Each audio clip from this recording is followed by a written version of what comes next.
자, 열심히들 푸는 거 한번 지켜봤고 풀었던 사람은 어떤 상태인지 한번 확인을 해봤습니다. 우리가 이제 정규 수업할 때 정규 수업할 때 거의 문학에 거의 올인을 했죠. 당연히 그래야 되는 게 많고, 네. 독서 쪽은 선생님이 이렇게 접해줄 기회가 그렇게 생각보다 많지는 못했지 사실은. 네. 중간중간 할 기회가 있을 때마다 어떻게 푸는 것인가에 대한 얘기를 많이 했었는데, 자, 선생님 일단은 수루루 둘러봤어. 다 고유의 스타일이 있어. 니들은 알고 있는지 모르겠지만 이게 다 하나같이 똑같은 패턴으로 풀지를 않아. 근데 선생님이 항상 일관되게 이렇게 풀면 좋아라고 했던 것들이 몇 가지 있었는데, 뭐 지금 그렇다고 솔직히 까놓고 말해서 지금 선생님이 알려드리는 방법이 최고로 좋은 거니까 무조건 이걸로 바꾸라고 나는 말 못해. 자기 푸는 방식이 있을 거야. 하지만 여기서 좀 건져올 수 있는 건 없는가, 이런 것들을 좀 같이 생각해 봤으면 좋겠어. 저 인간은 독서 문제 어떻게 푸나, 그 얘기입니다. 오케이? 자, 일단 방금 푼 사람들은 답이 궁금해할 테니까 답부터 한번 확인해 볼까요? 답번호 좀 불러줄게요. 답번호가 순서대로 2, 5, 4, 5, 2, 2 2, 5, 4, 5, 2, 2 할만했나요? 안 할만하군요. 쉽지 않죠. 네, 쉽지 않았어. 그래서 우리 예상하잖아. 복합지문 나올 거야, 그치? 독서 어려울 거야. 그 나왔던 사례를 같이 보면서 어떻게 내가 접근해야 되는가에 대한 얘기를 할 텐데, 물론 선생님은 지금부터 천천히 설명을 해줄 거고, 아 얘들아 이거 선생님이 모든 문제를 다 풀어주지 않을 거야. 하지만 문제를 어떻게 봐야 되는가에 대한 그런 뭐랄까 눈을 좀 기르기만 하면 선생님은 성공했다라고 생각을 할 텐데, 자, 그 얘기부터 한번 해봅시다. 이 문제들 정답률이 이랬거든. 31번부터 순서대로 64%, 43%, 40%, 48%, 19%, 67%야. 전반적으로 4, 5, 6가 왔다 갔다 거리고 있습니다. 그죠? 특히 이 35번 문제, 우리 이 시험 작년 수능 문제가 용암순으로 불렸던 대표적인 이유 중에 하나잖아. 이 문제는, 그지? 어렵던 거 맞다고요. 이 문제도 전체 구성 자체가. 자, 그러면 얘들아, 이번 구모평이랑 또 비교 작업을 생각해보자. 이번 구모평에서도 마지막 지문에 기술 지문이 하나 나왔었고, 비콘 지문 기억나? 근데 그때 뭘 했니? 그림 나온 과학기술 지문이니까 버리자고요? 아니었지. 그건 달라. 오케이? 그러니까 일관되게 버리라고 말은 못해, 선생님은. 그렇게 말하는 게 아니거든. 그럼 우리는 뭘 해야 되는 거냐면, 이거부터 해봐. 자, 이거. 난이도가 높은 문제인 건 우리는 결과론적으로 아는 거고, 내가 시험장에 왔는데 이게 난이도가 높은 문제 아닌지 아닌지 어떻게 알아? 나만 모를 수도 있는 거잖아, 젠장. 그러면 자, 문제부터 그래서 보는 거야. 근데 너희들 다수는 진짜 문제를 그냥 이렇게 하고 넘어가고 말거나 아예 넘어가지 않거나 하고 있더라고요. 문제부터 본다는 것의 의미를 좀 선생님이 설명을 해드릴게요. 오케이? 이거는 시간을 투자하면 내가 문제를 풀기 위한 시간들을 효과적으로 전략적으로 들어갈 수 있기 때문인 거거든. 자, 문제부터 먼저 보는 거야. 31번. 난 지문 읽지도 않았어, 참고로. 다음은 이끌어 읽은 학생의 독서 기록 중 일부이다. 선생님 말로 하지만 너희들은 머릿속으로 하는 거기 때문에 8배속 이상으로 감아도 되지, 그지? 오케이. 점검 결과가 나왔답니다. 그러면서 읽기 계획, 1문단을 훑어보고 뒷부분을 예측하고 질문 만들기를 한대잖아. 됐어? 이거 나름대로 신유형이었지, 나왔을 때는. 신유형이었지. 무슨 소리야? 첫 번째 문제가 일치불일치 문제일 텐데, 그 일치불일치 문제를 거꾸로 뒤집어서 문제를 낸다다가 하나 더, 그 내용이 내가 예측한 내용과 일치하는지 안 일치하는지를 비교하는 문제였던 거야. 근데 우리가 거기까지 볼 수는 없다고요. 그러니까 어떻게 하느냐면 예측 내용을 보면서 내가 앞으로 뭘 보게 될까를 예측하란 말이야. 야, 적절하지 않은 거잖아. 5개 중에 4개는 적절한 거 아니겠니? 말이야. 그러니까 생각해보는 거야. 봐봐. 서양의 우주론에 태양 중심설과 지구 중심설의 개념이 소개되어 있을 거래요. 그럼 나는 여기서 뭘 생각하는 거야? 지구 중심설, 태양 중심설이라는 단어가 대립되는 짝이 됐구나. 지문 속에 있을 가능성 높은데? 라고 생각하자란 말이야. 두 번째, 서양의 우주론의 영향으로 변화된 중국의 우주론. 서양의 우주론과 중국의 우주론이 대비된 또 두 번째 짝이로구나. 판단하셔야 되겠죠. 세 번째, 서양에서 태양 중심설을 제기한 사람이 있나 보지 뭐. 잠깐만, 이거 인문일까? 생각하는 거야. 봐봐, 이 문제 보면서 어떤 일이 벌어진다고. 사상가나 철학가의 주장이 항상 나오고 근거 확인하는 일이 벌어질 거라고 했었지. 실제로 나왔지. 4번, 네 번째, 중국에서 서양의 우주론을 접하고 해통을 시도한 사람은 누구고. 5번, 중국에서 서양의 우주를 접한 서양 인물은 또 누구고. 이러고 있는데 중요한 건 이거구나. 지문 속에서 지구와 태양의 중심을 둔 어떤 우주에 관련된 얘기가 나올 텐데 서양의 학자들이 막 나올 거고 중국의 학자들이 막 나와서 누가 전파하고 누가 알려주고 막 이런 얘기가 나오겠구나 라고 예측한 것만으로도 일단 성공이지. 그럼 이게 뭘 만들어준다고? 지문을 한번 읽은 것 같은 느낌을 만들어주는 거야. 이거 중요한 일이야, 알겠지? 두 번째, 윗글에 대한 이해야, 그렇지? 서양과 중국에서는 모두 서양 천문학의 전례는 중국에서는 서양에서는 이러고 있지. 지금 이걸 꼼꼼하게 읽으라는 얘기도 아닙니다. 지문 속에 서양과 중국의 어떤 우주론과 관련된 대비된 짝들을 비교해보는 문제가 나왔구나만 체크하자고요. 그럼 지문 속에서 읽어야 될 때는 얘들아 이런 일을 하는 거야. 첫 번째 문제는 각각 선택지마다 이런 내용이 있었어. 그걸 예측하고 두 번째 문제에서는 서양과 중국을 비교하는 문제니까 이거는 비교점이 나온 다음에 풀 수 있겠구나라는 전략을 써야 되는 거야. 근데 세 번째 문제 보세요. 윗글에 나타난 서양의 우주론에 대한 설명을 적절한 거라고 돼 있지. 아니야. 눈치가 빠르다면 뭐부터 읽었어야 되냐면 이거부터 읽어야지. 1번 아리스토텔레스, 2번 프톨레마이오스, 3번 코페르니쿠스, 4번 브라헤, 5번에 케플러. 인간들이 나왔잖아. 5명 나왔지. 피식 웃으세요. 겁내 많네. 최소한 5명이 있는 거야, 그죠? 오케이? 심지어 서양 쪽만이요. 그런데 그러면 이게 뭐 하는 문제가 연결되는 거야? 지문 속에서 아리스토텔레스 얘기 나오면 아리스토텔레스 보고 끊고 와서 하나 지우고 넘어가는 식으로 문제를 풀어야 빠르겠지. 지문의 양이 많잖아, 얘들아. 양이 많으면 지문 처음부터 끝까지 완벽하게 다 읽고 문제 풀러가면 어떤 일이 벌어진다고? 이거 있었나? 돌아갔다가 다시 문제로 돌아갔다가 왔다 갔다 다시 날려먹어야 알겠죠? 그러지 않기 위해서 서양의 우주론에 관련된 학자들의 얘기가 나오면 세 번째 문제를 푸는 거야. 됐지? 네 번째, 기억에 대한 이해. 기억 살짝 보고 와. 기억이 뭐냐? 군이, 절이니, 묶음이니 파악하고 와. 기억은 서양 과학과 중국 전통 사이의 적절한 관계 맺음이라고 돼 있어. 어머 잠깐만, 이거 두 번째 문제랑 비슷하네? 거기까지만 예측하라고. 너무 멀리 가지 마. 거기까지만 해. 알겠지? 자, 참고로 선택지를 보면 방이지는, 매문정은 이런 말들이 빨리 보이면 또 좋아요.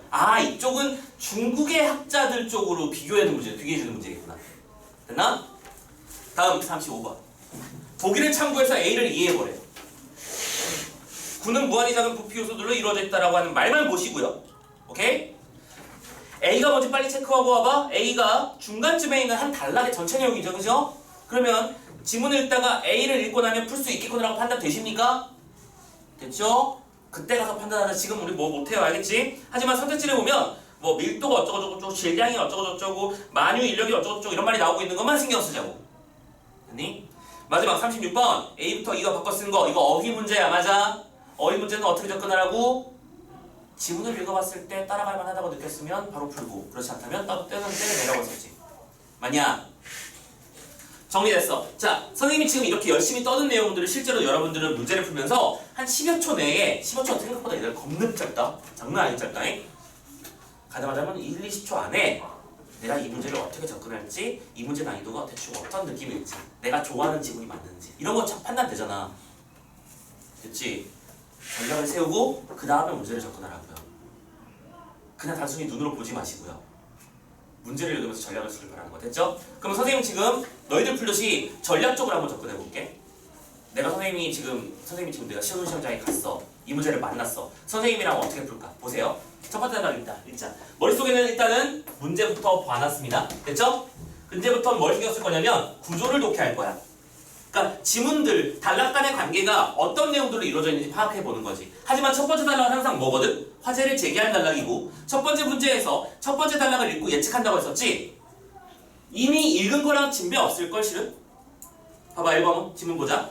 16세기 전반 서양에서 태양 중심설을 지구 중심설의 대안으로 제시하며 시작된 천문학 분야의 개혁은 오케이.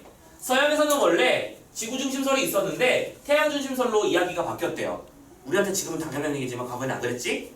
그래서 시작된 이 천문학 분야의 개혁은 경험주의의 확산과, 경험주의가 뭐야? 실제로 실측된 자료들을 가지고 뭔가를 판단해야 된다는 얘기입니다. 이것도 배경지식이죠, 솔직히 말하자면. 그리고 수리과학, 숫자를 다루는 과학이야, 그치?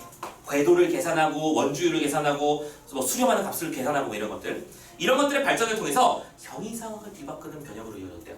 이거 형이상학적 변형, 이 말이 뭔 소리인지 알아야 돼. 이거는 어휘력이야 또. 그러니까 어렵지 지금 요즘은. 형이상학이 뭐야? 형이상학은 처음 듣는 말은 아닐 거야. 기출구했다면 눈으로 볼 수 없는데 맞아. 잘 따라가고 있어. 맞아. 그래서 그게 뭔데? 어쩌라고? 눈으로 볼 수 없는 거면 다 형이상학이야? 우리는 공기에 대해서 연구해볼까? 형이상학이야? 쉽게 말하자면 인간의 인지범위를 벗어난 것을 말하는 거야. 신은 존재하는가? 인간은 왜 사는가? 우주의 끝은 어디인가? 뭐 이런 거 있잖아. 그런 걸 뭐라고 한다? 형이상학이라고 부른다라고 생각하면 쉬워. 알겠지? 참고로 이런 것들도 항상 대립되는 짝의 개념으로 외우면 조금 더 쉬워서 같이 함께 알려드릴게요. 형이하학도 있어요. 그러면 형이상학은 좋은 거고 형이하학은 나쁜 걸까? 참고로 그건 아니야.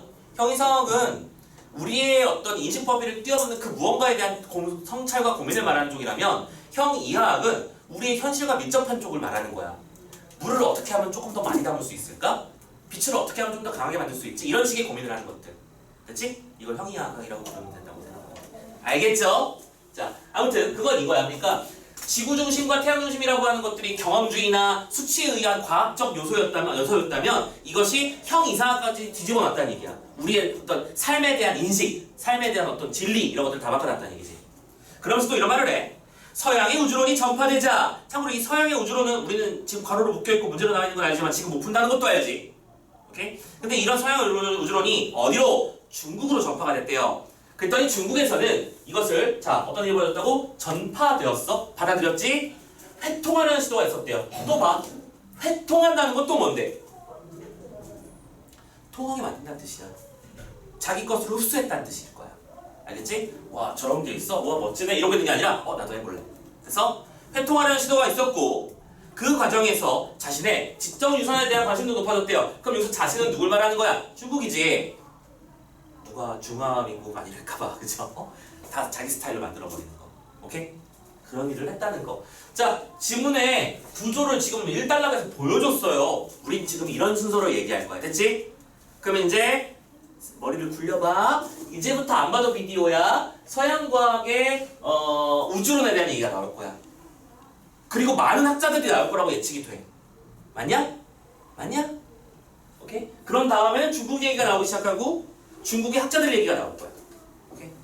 자, 가봅시다. 두 번째 단락. 이제 본격적으로 이제 지문 싸움 시작하는 거야. 복잡한 문제를 단순화하여 푸는 수학적 전통을 이어받은 코페르니쿠스는 천체의 운행을 단순하게 기술할 방법을 찾고자 했고, 자, 일단은 새로운 등장인물인데 선생님이 그 판서의 편의상 밑에로다 쓸게요. 코페르니쿠스 위에만 세 글자만 씁시다 우리 앞으로. 오케이? 코페르니쿠스는 단순한 수학적 전통. 오케이. 단순화 기술에 관심이 있었고, 그런데 뭐에는 관심이 없었다고요? 형이상학에는 관심이 없었어요. 내가 하는 말이 어떠한 큰 영향을 미칠까는 관심도 없었다고. 그래서 그런 상태에서 고대의 아리스토텔레스와 프톨레마이오스는 자, 프톨레마이오스, 코페르니쿠스 전부 다 몇 번째 문제, 세 번째 문제 선택지에 등장했던 분들이지. 지금 이거는 지문 읽으면서 나는 그 문제를 풀러가야 되라고 생각하고 있어야 돼. 왜냐? 문제를 먼저 봤으니까 그 이득을 살려야 될 거 아니야. 그지? 자, 계속 읽는다 일단. 이 두 사람은 우주의 중심에 고정되어 움직이지 않는 지구의 주위를 이라고 지었어요. 자, 이쪽은 아리스토텔레스와 프톨레마이오스. 이 두 사람은 뭐라고 주장했어요? 자, 주장이니까 빨간색으로 쓸게. 지구가 온 우주의 중심이야. 됐지? 그런 상태에서 그 주위를 달, 태양, 다른 행성들의 천구들과 항성들이 붙어있는 뭐가? 항성천구가. 지구를 중심에 두고 항성천구가 있대요. 그리고 선생님이 다음은 디테일은 안 쓸게. 항성천구라는 하는 것은 태양이고 달이고 다른 별들. 오케이? 이런 것들 다 거기 붙어있는 거야. 그 항성천구가 지구의 주위를 뭐 한다고? 회전한다. 라고 하는 무슨 중심설? 지구 중심설을 파악해. 여기가 지구 중심설을 내놓았지. 됐죠? 주장 찾았습니다. 오케이. 조금만 더 읽자. 그와 달리가 나왔거든. 그럼 여러분들은 여기다 표지를 하나 남겨두면 되는 거지. 세모치고 별 탁탁. 오케이. 그와 달리 코페르니쿠스는 태양을 우주의 중심에 고정하고, 다른 점 보이죠? 코페르니쿠스는 뭘 중심에 뒀어? 태양을 중심에 두었어. 됐지? 그리고 오케이. 그 주위를 지구를 비롯한 행성들이 공전하며 지구가 자전하는 우주의 모형을 보여줬죠. 오케이? 그리고 지구나 다른 행성들은 자전하며 공전한다 라고 하는 모델을 만들었어요. 그렇죠? 이쪽은 무슨 중심이라는 거야? 태양 중심이라는 거야. 됐지? 조금만 더 읽어야 돼 아직. 자, 그러자 프톨레마이오스보다 잠깐만 맞니? 오케이. 자, 그러자 프톨레마이오스보다 훨씬 적은 수의 원으로 행성들의 가시적인 운동을 설명할 수 있었고 행성이 태양에서 멀수록 공전 주기도 길어진다는 점에서도 단순성도 충족되었어. 오케이? 그랬더니 이 주장의 결과 원의 필요 개수가 줄어들었고 또 단순성도 충족되었지. 오케이? 단순화의 결과야, 그쵸? 그 이전에는 야 우주의 어떤 작동거리를 설명해야 되는데 원이 되게 엄청나게 많이 그려진 거지. 억지로 껴맞추고 있으니까. 근데 단순하게 몇 개만으로 해결됐어. 자, 그러나 아리스토텔레스의 형이상학을 고수하는 다수 지식인과 종교 지도자들은 그의 이론을 받아들이지 않았어. 자, 그런데 이쪽은 형이상학적 문제가 발생했기 때문에 그 당시에는 수용이 안 됐다는 거야. 받아들일 수가 없었어. 왜냐? 그것은 천상계와 지상계를 대립시키는 아리스토텔레스의 이분법적 구도를 무너뜨리고 신의 형상을 지닌 인간을 한낱 행성의 거주자로 전락 떨어뜨려버리는 꼴에 불과했기 때문인 거지. 지구에 있는 이 인간들은 우리는 신의 존재를 본뜬 사자들이야. 그래서 온 우주의 중심에는 우리가 있는 거고 우리의 주위에서 많은 것들이 움직이는 거야 라고 말을 해왔는데 갑자기 이제는 지구가 중심이 아니래요. 태양이 중심이랍니다. 그럼 뭐야? 우리의 존재 의미가 퇴색돼 버리는 거잖아. 받아들일 수가 없는 거지. 이런 식의 논의가 뭐라고 하는 거라고요? 형이상학적 얘기를 하는 거지. 즉 정리할게. 아리스토텔레스랑 프톨레마이오스가 지구 중심설을 외쳤은 상태에서 코페르니쿠스가 단순화되고 훨씬 효율적인 태양 중심설을 내세웠지만 당대 이 사람들의 추종파는 그를 받아들일 수 없어서 왜? 형이상학 때문에. 여기까지. 이 얘기를 이렇게 어렵게 쓴 거야. 됐지? 자, 문제 풀러가야지. 한 단락 읽었으니까 하나라도 더 줄여놓는 게 우리한테 유리할 거야. 그치? 33번 풀러가자. 1번. 항성 천구가 고정되어 있다고 보는 더 이상 읽을 필요가 없지 않니? 어떤 점에서? 항성 천구는 뭐 한다고 했거든? 이들은 회전한다고 했었잖아. 봤지? 지금 뭐 한 거야? 문제를 먼저 읽었기 때문에 이걸 난 치러 올 수 있었던 거야. 이게 무슨 얘기인지 이해됐어?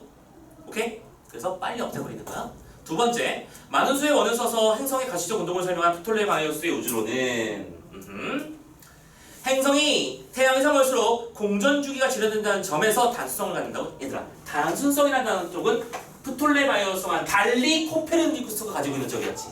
설명이 뒤집힌 거 보이죠? 땡. 3번 지구와 행성이 태양 주위를 공전한다는 이 코페르니쿠스의 우주론은 이전의 지구 중심설보다 단순했기도 했었고. 오케이, 저 여기까지 좋아, 맞지? 그럴 수도 있나? 보자. 아리스토텔레스의 형이상학과 뭐 할 수 있다고? 양립할 수 있다. 양립이 뭐야? 둘 다 인정되는 거야. 근데 둘 다 인정이 됐던 거니? 아니지. 방금 뭐랬어? 수용 안 됐대잖아. 3번도 날아갔잖아.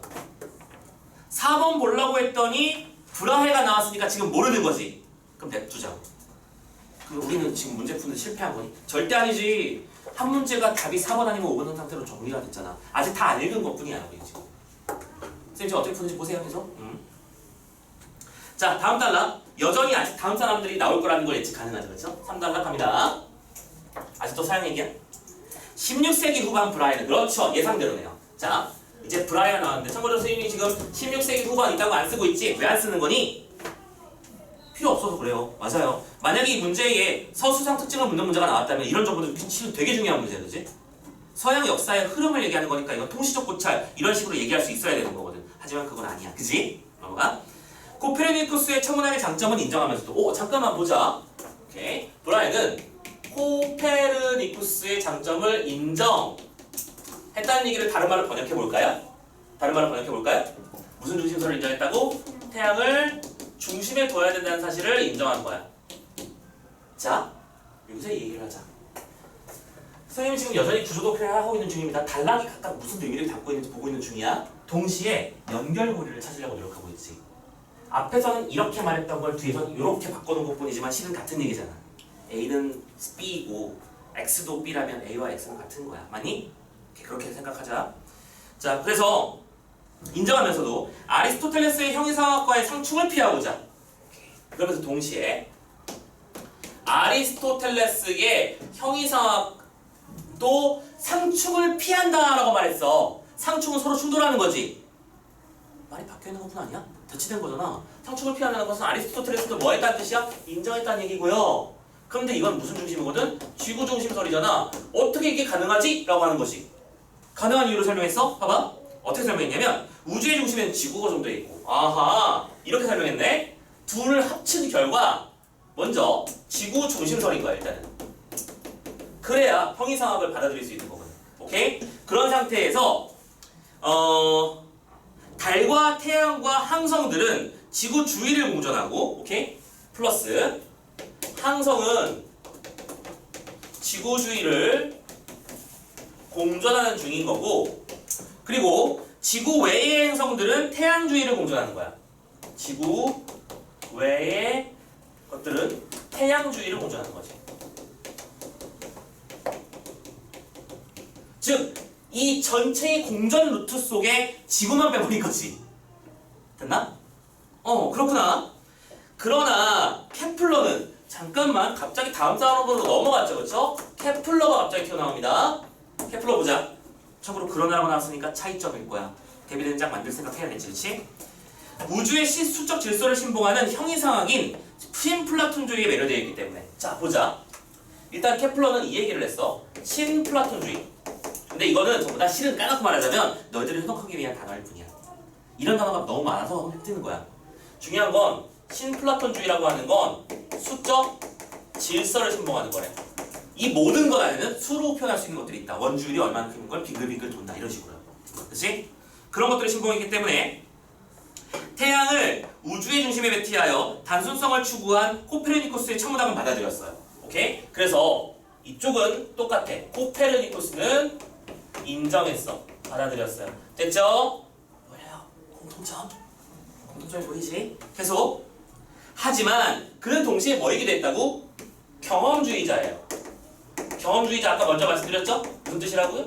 실측한 결과만을 과학적 대상으로 삼는 그런 것들을 말해. 그런 태도를 말해. 오케이? 그럴지도 몰라가 아니고 봤더니 이랬으니까 이런 거야. 브라헤의 천체 관측지를 활용하여 태양 주위를 공전하는 행성들의 운동 법칙을 수립할 수 있었지. 이러면서 동시에 이쪽은 브라헤를 인정한 게 아니라고요. 관측치를 인정한 거야. 근데 도는 방식을 다르게 계산하는 거겠지. 근데 실제로 그렇게 도는 건 맞을 거고. 되셨나요? 자, 정리할게. 케플러는 결론적으로 무슨 중심설이야? 태양 중심설이야. 맞지? 지문이 어떻게 흘러가는지가 보이니? 보이니? 이달락에서 두 사람이 지구 중심으로 했는데 코페르니쿠스가 태양 중심으로 했다가 까였어. 근데 다시 브라헤가 이 둘을 어떻게든 합쳐보려고. 왜냐면 지식이 안 맞으니까. 어떻게든 합쳐보려고 용을 써줬는데 케플러가 가서 꺼져. 말이 안 되잖아. 하면서 태양 중심 맞아. 라고 외친 거야 지금. 됐어? 그랬더니 이 결과 우주의 단순성을 새롭게 보여주는 이 법칙들은 아리스토텔레스의 형이상학을 더 이상 온전할 수 없게 만들었대요. 이것 때문에 이제 아리 형님의 형이상학은 온전할 수가 없었대요. 뭐야? 이제 깨져버린 거야. 받아들일 수 없게 된 거지. 됐어? 오케이. 자, 한 단락 또 읽었죠? 그럼 보였지? 33번에 4번 읽으러 간다. 지구가 우주의 중심에 고정되어 있고 다른 행성들을 거느리고 있는 태양이 지구 주위를 돈다는 브라헤의 우주론. 맞습니까? 맞죠? 지구만 열애시켜놓고 나머지를 다 태양 중심으로 돌려버린 거야. 그지? 그랬더니 맞아. 나머지도 맞겠지. 지구에서 보는 게 안 맞는 것뿐이지. 이것은 아리스토텔레스의 형이상학에서 자유롭지 못한 것이다. 아리스토텔레스를 인정한 결과다. 맞잖아. 4번이지. 이때 이 문제가 또 어려웠던 이유가 뭐냐면 우리는 문장 선택지의 그 구성 요소가 부정형이면 뭔가 느낌을 쎄하게 받거든. 지금 이 녀석 선택지가 뭐라고 했었냐면 자유롭지 못하다라고 표현했어. 뭔가 잘못된 듯한 느낌을 주거든. 아니야, 맞는 거야. 자유롭지 못하다, 인정했다, 상충을 피했다. 실은 다 같은 말이었지. 바로 이게 뭐였던 거야? 숨어있는 연결고리 찾는 거야. 요즘 지문 독해가 그래. 알겠지? 지문을 읽으면서 이 말은 결론적으로 같은 말 아니야? 라는 식으로 생각을 할 수 있어야 된다는 얘기입니다. 아시겠죠? 마지막 5번 보는 김에 가보자. 태양 주위를 공전하는 행성의 운동 법칙들을 관측치로부터 수립한 케플러의 우주론. 맞죠? 맞나? 관측치로부터 추론을 한 거니? 그래서 봐봐. 신플라톤 주의에서 경험주의적 근거를 찾았다고? 신플라톤 주의에서 근거를 찾은 거야? 아니야. 브라이의 관측치를 통해서 근거를 찾은 거지. 수적 질서는 그쪽이 아니잖아. 그러니까 이거는 5번 선택지가 참고로 베스트 오답이거든요, 얘들아. 이 문제 정답률이 40%고 5번 선택지 찍은 친구들이 무려 24%. 5명 중에 아니 4명 중에 1명은 5번 찍었다는 얘기야. 근데 이건 왜 흔들린 거야? 이 두 개가 꼬여있잖아 지금. 문제 알겠어? 이거 했기 때문에 이거 했다고 말했잖아. 근데 지문 구조가 어땠니? 이거 했기 때문에 이거 했고 저거 했기 때문에 저거 한 거였단 말이야. 근데 이거를 이거 했기 때문에 저거 했어라고 말한 거랑 똑같은 거잖아. 쉽게 말하잖아. 낚이지 마. 오케이? 그리고 너무 기쁘지 않니? 한 문제 풀렸잖아요. 됐죠? 그리고 하나 더 머리를 굴려야 얘들아. 굴려라. 31번 문제도 풀릴 게 있을 거 아니야. 지금까지 읽은 것만으로도 해결할 수 있는 게 있는지 확인해 보자고요. 자, 1번. 서양의 우주론에 태양 중심설과 지구 중심설의 개념이 소개되어 있을 것입니다. 소개되어 있었나요? 그럼 예측과 같은 거 맞지? 1번 오케이. 2번. 서양의 우주론으로 변화된 중국. 몰라. 냅둬. 3번. 서양에서 태양 중심설을 제기한 사람은 누가 있었지? 태양 중심설. 코페르니쿠스랑 케플러 쪽이지, 그지? 누군지 알 수 있잖아. 지문의 답이 제시된 거 맞지? 오케이? 됐어요. 잠깐만. 4번, 5번 여자 못 읽네? 그럼 실패한 거냐? 아니라니까. 아니야, 아직. 냅둬. 됐어? 그런 일을 하자. 자, 그 다음 단락이 나왔어. 4단락인데 뭐라고 묶여있니? A라고 묶여있을 거야. 몇 번 풀자. 뒤에 있는 보기 지문 문제 풀자. 됐냐? 생각하시면서 계속 가보자. 17세기 후반이 됐습니다. 뉴턴이 튀어나왔네요. 아유, 어마무시한 사람이죠. 재미삼아 적분을 완성하신 분. 귀찮아서 우주 행성 궤도를 논문으로 제출하지 않아서 이름이 누락된 분이야. 2년 전에 완성치가 나왔었거든. 그러니까 이 사람이 2년 전에 그냥 한번 그려봤어. 계산했더니 딱 떨어져. 훌륭해. 하면서 책상 서랍에 넣어놨어. 2년 뒤 후배가 찾아와서 저기 선배님 저 대단한 발견했습니다. 우주의 그 궤도 원리를 다 계산을 해냈어요. 이거 맞아요. 하면서 딱 보여줬는데 주선이 딱 보니까 어이씨 저 재작년에 한 건데 이거 저기 두 번째 서랍 뒤져봐. 있어. 그런 사람이야. 뭐 뉴턴 하면은 만유인력도 다 알고 있을 거고요. 그치? 참고로 이 사람이 주로 했던 일이 뭔지 알아? 그럼 뉴턴은 천재인 거잖아, 그치? 흔히 말하는 천재야. 근데 뉴턴이 일생을 바쳤다고 해도 돼. 왜냐면 뉴턴의 일생이 100이면 100 중에 60에서 70 정도는 이 일을 했거든. 뭔지 알아? 이거는 그냥 뭐 토막 상식 이런 거야. 잘 모름? 뉴턴은 무슨 일을 하고 있었을까 계속? 연금술했어요. 맞지? 들어본 적 있지, 그죠? 오케이? 그러니까 연금술을 밥 먹고 하루에 반나절 정도는 연금술을 하다가 뭐 나머지 시간에는 밥도 먹고 산책도 하고 데이트도 하고 이러다가 시간 조금 남았을 때 저녁에 1시간 정도 남았을 때 우주 궤도 계산 끝내버리고 적분도 해버리고 이런 식의 사람인 거지. 대단한 사람이야, 그죠? 아무튼 연금술이 성공했다면 우리 지구의 모습도 달라질 수 있었을 것 같아요, 그죠? 오케이? 그래서 물질간 변환이 가능하다는 얘기잖아. 사람의 일하는 물질을 바꿔가지고 다른 모양을 바꿔서 그렇지? 할 수도 있고. 자, 그런 일이 있었어요. 가봅시다. 자, 뉴턴은 태양 중심설을 역학적으로 정당했습니다. 오케이, 일단은 깔고 가네요. 뉴턴은 무슨 중심설? 태양 중심설. 근데 이 녀석을 역학적으로 끌어냈답니다. 역학이라고 하는 건 계산하는 거지. 그러니까 학문적으로 이거를 어떤 수리와 이런 도형 관계를 통해서 보여줬다는 얘기입니다. 그는 만유인력 가설로부터 케플러의 행성 운동 법칙들을 성공적으로 연역했죠. 말이 어렵다, 그지? 말이 어려워. 근데 어려우니까 못 푸는 거니? 아니야. 우리는 핵심만 잘 뽑아내면 돼. 잘 봐. 이때 가정된 만유인력은 이렇게. 자, 태양 중심설을 뭘 통해서? 만유인력의 가설을 통해 확증했다고. 이 사람한테 중요한 건 만유인력이야. 모르는 말은 아니잖아. 서로 땡기는 힘. 두 질점이 서로 당기는 힘이래요. 아니야? 그래서 당기는데 그 크기는 두 질점의 질량의 곱에 비례하고 비례라는 말이 보이자마자 이거는 문제다라는 느낌 안 들었니? 들었을 거라고 생각해. 선생님 수업 그동안 들었다면. 그치? 자, 이 만유인력의 크기는 어떻게 계산이 되는 거냐? 두 질점 간의 질량의 곱에 비례한대요. 그럼 쉽게 말하자면 A라는 대상과 B라는 대상이 있을 때 이 둘이 땡기는 힘은 각각의 질량이 더 크면 클수록 만유인력도 세진다는 얘기입니다. 되셨죠? 그리고 두 번째, 거리의 제곱에 잠깐만. 들어. 자, 거리의 제곱에는 뭐 한다고요? 반비례한다고 돼 있을 거야. 무슨 소리야? 거리가 멀어지면 멀어질수록 만유인력은 약해진다. 지금 이거는 전부 다 머릿속에서 이퀄 지문으로 치환되고 있었어요. 그치? 질량이 크다, 만유인력이 크다. 맞냐? 거리가 멀다, 만유인력이 작다. 이 표로 머릿속에 환산돼야 돼. 실은 다 까놓고 말하자면 이거 이해했으면 실은 그 문제 풀 수 있어요. 이게 키워드였어, 실은. 놀랍게도요. 딴 거 필요 없다. 자, 조금만 더 읽어볼게. 지구를 포함하는 천체들이 밀도가 균질하거나 구 대칭을 이루는 구라면 이라고 전제 조건을 걸었어요. 얘들아, 지구가 밀도가 절대로 모든 지점만 균일하진 않아. 그치? 핵 지점에서는 먼저 뭔가 고질량, 고밀도 상태일 거고 표면 쪽은 상대적으로 저밀도, 저질량 상태겠지. 그치?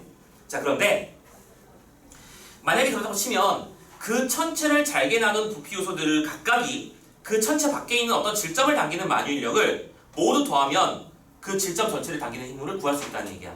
자, 얘들아, 이거 좀 쉬운 얘기를 좀 해볼게. 자, 강호동이 있어요. 강호동하고 3학년 일반 친구 A, 친구 B, 친구 C, 친구 D, 친구 E의 5명이 줄다리기를 얘기를 하고 있습니다. 오케이? 생각 하나 해봐. 강호동이라는 질점이 있고 3학년 일반이라는 질점이 있어. 그러면 이 둘이 서로 당기는 힘은, 오케이? 자기 쪽으로 당기는 힘은 강호동을 A가 당기는 힘과 B가 당기는 힘과 C, D, E가 각각 당기는 힘의 합과 3학년 일반의 전체 합은 같다. 맞니? 틀리니? 당연한 얘기 아니야? A가 강호동을 당기는 힘과 B가 강호동을 당기는 힘의 합치면 결론적으로 3학년 일반에 당기는 힘이 나온다. 됐어? 지금 이거 그 얘기한 거야? 오케이? 되게 당연한 소리를 되게 어렵게 하고 있죠. 그죠? 또한 여기서 지구보다 질량이 큰 태양과 지구가 서로 당기는 만유인력이 서로 같음을 증명할 수 있대요. 요것 때문에 문제가 안 풀렸을 거야. 이게 페이크야. 무슨 얘기인지 알겠어? 지금 이 얘기는 뭐냐면 태양이 지구를 당기는 힘과 지구가 태양을 당기는 힘은 뭐하다고요? 서로 같다고요. 당연히 만유인력은 같은 거지. 그치? 근데 이 단어 때문에 뒤에 있는 문제가 안 풀리는 거야. 놀랍게도. 이게 페이크야.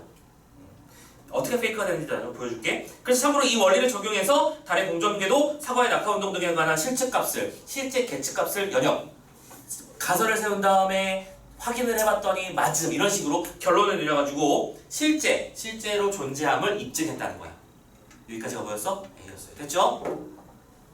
35번 풀어가야지. 근데 선생님이 지금 이렇게 해놓고 너 되게 쉽다라고 말하지만 결론적으로 쉽다고 표현하는 거지. 이거 어려운 거 맞아요. 그죠? 이게 뭔 소리인지 바로 이해가 됐다면 여기 들어와 있는 또 잠깐만 기다려봐. 마음에 안 들어줄게. 지울수록 더 지워지고 있어. 짜증나. 자, 가봅시다. 왜? 뭐가 문제야? 화장실 가고 싶다고? 이 타이밍에? 조금만 참아봐. 선생님 최대한 빨리 설명해 줄게요. 알겠습니다. 그래요, 네. 힘들면 지금 쉴까? 아니요. 괜찮겠어? 하고 합시다. 이왕이면 한 번에 하는 게 나아. 자, 보기 볼게요. 구는 무한히 작은 부피 요소들로 이루어져 있다. 그 부피 요소들이 빈틈없이 한 겹으로 배열되어 구 껍질을 이루고 있고 그러한 구 껍질들이 구의 중심 O 주위에 반지름을 달리하며 양파처럼 겹겹이 쌓여 구를 이루고 있습니다. 무슨 소리야? 한 겹이 있고 두 겹이 있고 세 겹이 있고 그 각각의 구성 요소들은 하나하나의 동그란 밀도를 가지고 있다고 생각하자는 거야. 그렇지? 이게 바로 뭐 아까 본문에서 얘기했던 뭐? 본문에서 얘기했던 할목이야. 내가 다들 까먹었어 실은. 자, 어디 갔지? 오케이, 밀도가 균질하거나 부대칭 그 상황을 얘기하는 겁니다. 그죠? 자, 아무튼간에 자, 이때 부피 요소는 그것의 부피와 밀도를 곱한 값을 질량으로 갖는 질점으로도 볼 수 있대요. 부피 요소 하나하나는 뭐다? 질점이다. 됐지? 자, 세팅하는 거야. 지금 이거 뭐 하고 있는 거냐면 문제를 풀기 위한 세팅 값을 만들어내고 있는 거야.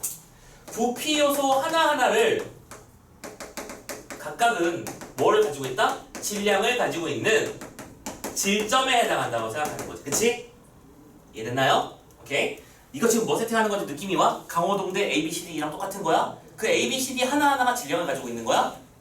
이해됐어? 오케이? 1번, 2번 있다고 치자. 넘어갈게 선생님은. 결론부터 내려드릴게. 1, 2를 종합하면 결론적으로 무슨 얘기가 나오는 거냐? 밀도가 균질하거나 구대칭인 구를 구성하는 부피 요소들이 P를 당기는 만유인력의 총합은 오케이? 3학년 1반 5명이 강호동을 당기는 그 힘의 합은 그 구와 동일한 질량을 갖는 질점이 그 구의 중심 O에서 P를 당기는 만유인력과 같다. 뭔 소리야? 봐봐. 거대한 원이 있는데 구성 요소가 이렇게 있다고 치자.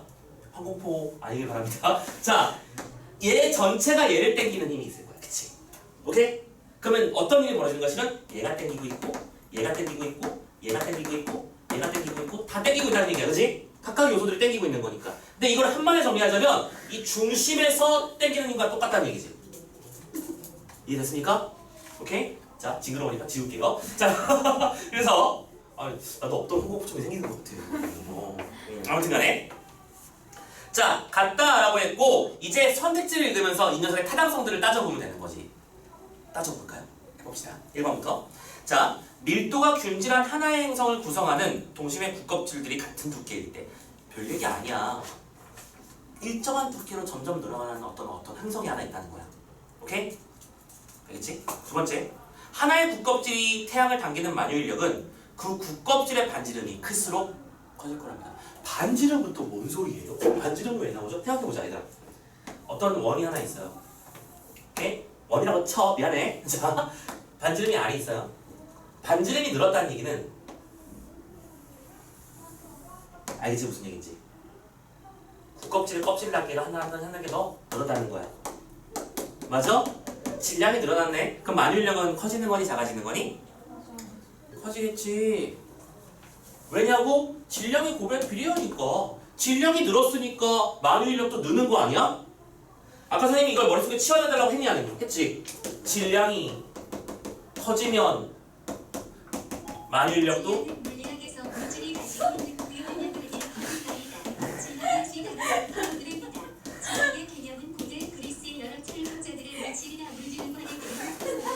랩을 하시는데요? 네, 아무튼 왜 티가 나와?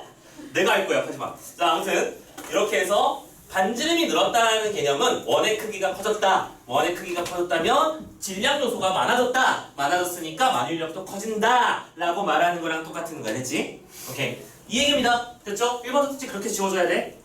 됐어? 근데 2번 보세요. 니들이 왜 이거 2번을 못 잡냐면 이거야. 앞에 태양과 지구 관계를 따져봤을 때 같다라고 했었지. 맞냐? 맞냐? 자, 적절하지 않은 거 찾는 거 2번 맞아. 태양의 중심에 있는 질량이 M인 질점이 지구 전체를 당기는 만유인력인데요. 자, 정리. 태양의 중심에 있다고 했지. 지금 태양을 얘기하는 게 아니야. 오케이? 태양의 중심에 질량이 M인 녀석이 있어. 오케이? 그리고 이 녀석이 지구 전체를 당기는 만유인력이 있대요.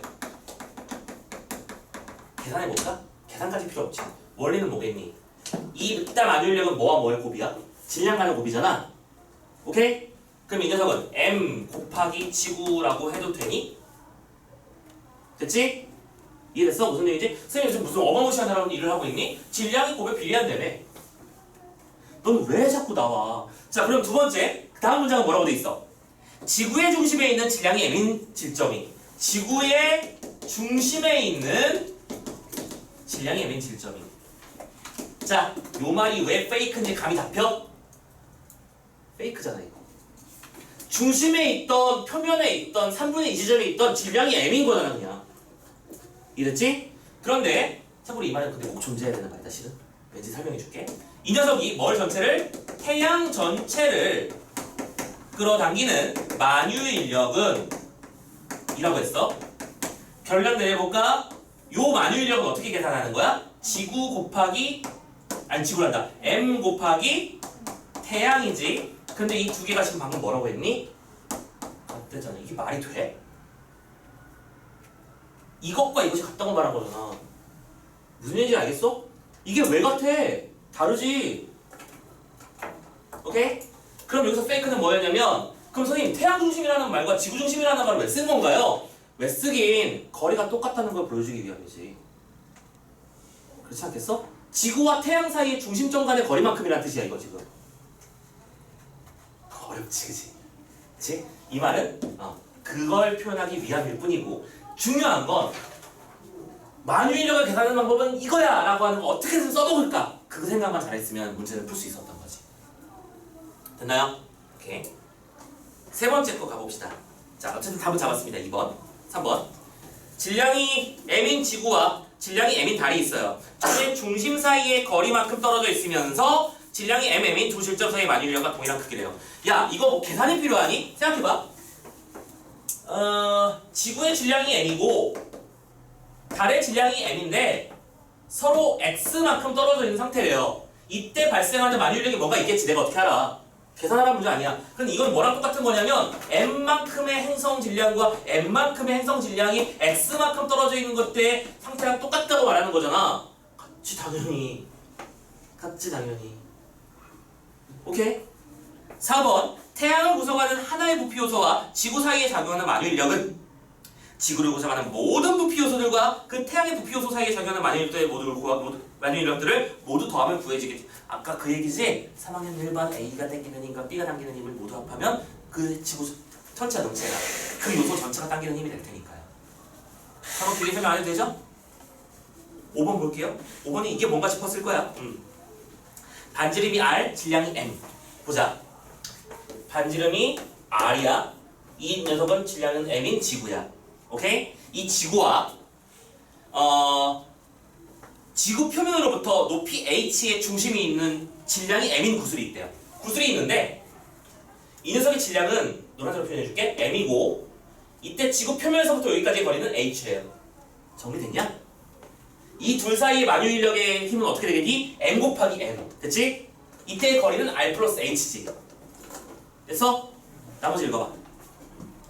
이 만유 인력은 r 플러스 h만큼 떨어져 있으면 뭐 한다는 소리지? 거리가 똑같아요 라는 소리죠. 거리는 똑같고 질량이 m이 질량도 똑같아요 라는 소리잖아. 거리가 똑같고 질량도 똑같으면 만유 인력은 뭐 하겠니? 똑같겠지. 그러니까 5번도 맞는 얘기라고 볼 수 있겠지. 됐어? 근데 이 문제가 정답률이 그렇게 낮았던 이유는 아까도 말씀드렸지만 뭐 때문이라고? 아까 본문에서 지구와 태양 간의 만유 인력이 같다라고 말했으니까 같은가 보다. 지문 속에 답이 있는 거겠지. 그래서 2번을 찍었을 거야. 그게 아니었던 문제였던 거지. 오케이? 어떻게 보면 이 문제 세트를 풀었을 당시에는 이 문제를 버린 사람이 위너였을 것 같아. 짜증나지만 어쩔 수 있나, 그지? 자, 아무튼 이렇게 해서 35번 세 문제를 풀었습니다. 됐죠? 자, 할만한가? 지금 선생님이 어떻게 푸는지 보고 있나요? 오케이? 지금 방금 선생님이 뭘 찾은 거냐면 해결의 키를 찾으려고 노력한 거야. A 부분을 가져온 다음에 요거 가지고 보기 적용해서 문제를 푸는데 뭐가 되게 많고 길고 미쳐버릴 것 같지. 하지만 어쨌든 그 문제를 풀기 위한 키는 어딘가에 놓여 있을 거야. 보통 그 키는 어떻게 놓여 있다고? 이퀄에 놓여 있거나 세모에 놓여 있을 거야. 맞지? 비례, 반비례 이런 것들 다 찾으면 돼. 아니야? 선생님이 그동안 해왔던 얘기에서 벗어난 얘기 아니지 이거. 그러니까 패턴은 잘 만든 거야. 근데 문제는 난이도가 지나치게 높아서 어려웠던 것뿐이야. 그래서 마지막 얘기를 할게. 자, 우리는 지금 딱 어디까지 읽은 거냐면 다음 문장 봐봐. 16세기 말부터 중국에 본격 유입된 서양과학은 하고 있었지. 이제부터는 중국 얘기가 시작됐을 거야. 그치? 그럼 이제 선생님 이거 안 할게. 그냥 이거 패스할게 선생님. 알아서 풀자 이 정도는. 뒤쪽에 있는 비교 문제니까. 자, 우리 지금 어떻게 돼 있는 상태야? 31번의 1번은 지워져 있고요. 오케이? 32번은 아직 못 푼다고 냅뒀고요. 33번 풀어놨고요. 34번도 아직 못 푸니까 냅뒀는데 방이지 이런 사람이 나올 거라고 예측하고 있었지. 35번은 풀었고요. 36번은 어린 문제니까 잠깐 차치해 놓을게요. 자, 지문을 반절 정도 읽었을 때 문제도 자연스럽게 반절 정도 해결되어 있습니다. 맞습니까? 그런 일을 해주셨어야 된다는 거. 오케이? 그래서 지문을 다 읽고 왔다 갔다 하면 더 헷갈려. 선생님은 어떻게든 용을 쓰고 있어. 지문 안에서 끝내려고요. 그런 것들을 너희들도 한번 느껴봤으면 좋겠다는 거를 지금 이 지문을 통해서 설명해드리고 싶었던 거야. 알겠지? 특히 지문의 난이도가 높을수록 이건 더 효과적인 걸 될 텐데 선생님 저는 그냥 깔끔하게 지문을 읽고 머릿속에 저장해놨다가 푸는 게 더 좋은데요? 아 잘하시는 거예요. 그것도 좋은 방법입니다. 지금 선생님 답이 무조건 옳다, 무조건 최고다라고 말하는 게 아니라고. 하지만 내가 감당할 수 없을 만큼 지문이 길고 괴롭을 것 같은 느낌이 든다면 단락별로 찢어서 구조 파악해가지고 요지 찾아서 문제를 미리 풀고 와야 돼. 그러면 그 기술을 쓰려면 무슨 짓을 해야 된다고? 문제부터 읽어야 된다고. 그래야 그 기술이 성공하지. 무슨 얘기인지 알겠죠? 근데 이런 것들은 연습량이 받쳐주지 않으면 아예 시작조차 안 될 거야. 그걸 좀 생각해줘. 오케이? 자, 그런 의미에서 여기까지 하고 쉬자. 꺼주세요.